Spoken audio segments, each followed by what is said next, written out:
Hi, everybody. Welcome to Win Pillow Talk. Another awesome day. We're grateful to the mighty God for his blessings that are new every day.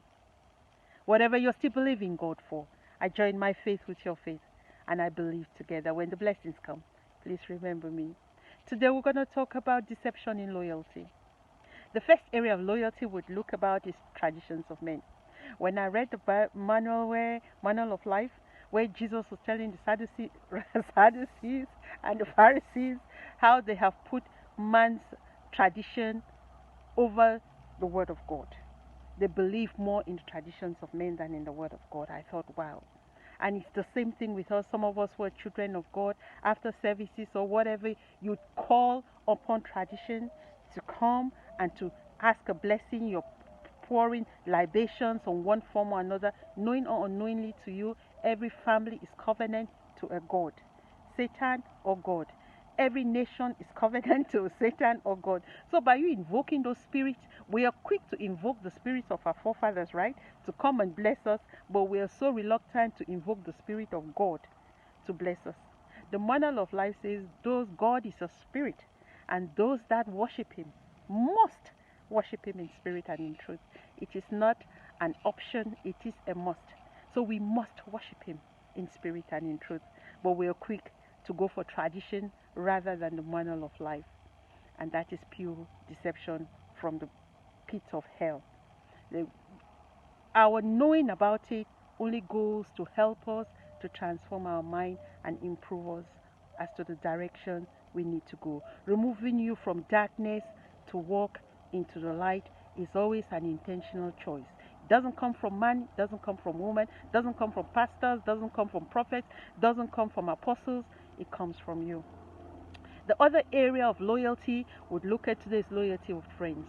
I have come to realize that some friends around you will be there seeing a wrong you're doing, will not say anything, will never challenge you, will just support what you are doing because they are benefiting something from you, but would not enhance or improve what you're doing or bring suggestions. I've told those very dear to me. Wherever they think I'm going wrong, wherever I've said that they don't agree, please tell me so I can correct myself and move further. The manual of life says we move from faith to faith, we move from glory to glory. There is no stagnation and there is no growth. So if the friends around you are not encouraging you to grow, if the friends around you are not helping you birth forth your vision, if the friends around you are not adding to what you're struggling to do, the question you need to ask yourself is, why are they there for? I leave that where it is. The last area I'll look about is deception in our moral standards. You know, sometimes we think manipulation and deception will take us far in life. It wouldn't take us far. We already know the deceiver is the God of this world. Satan is the God of this world.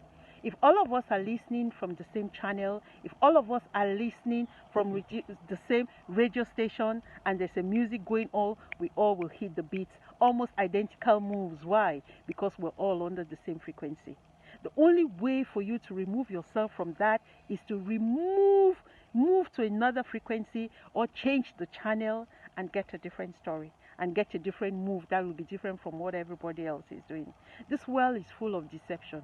This world is classified darkness. For you, Jesus says, I have come that you may have life and have it more abundantly. It is a transformation where you remove yourself from darkness and walk into his light. And that choice always comes from within you, not from somebody, not through manipulation. And it's a position where you get there and you move forward, never backwards. Because once you transform yourself, you cannot retransform yourself again unless it was never done intentionally. Unless it was done in deception, deceiving somebody to get something, and after you've gotten the thing, you go back to who you used to you used to be. It's funny how we all look at people and think one way about them until when they pass away and the truth about them comes out. And all you remember is their death and the lie that they had lived, rather than the wonderful things they had done before that point. My darling brothers and sisters, it is time for us to transform our mind. Before I go, I'll leave you with this. As I was speaking to a sister of mine last night, and she blessed me with something. It's not my words. She told me, and it blessed me, and I thought I'd share it today. She said she read a novel, and in that novel, there was a casket. And assuming you were the one in that casket, you have your wife or your husband by you, you have a close friend by you, you have your work colleague, you have a pastor, you have a community leader.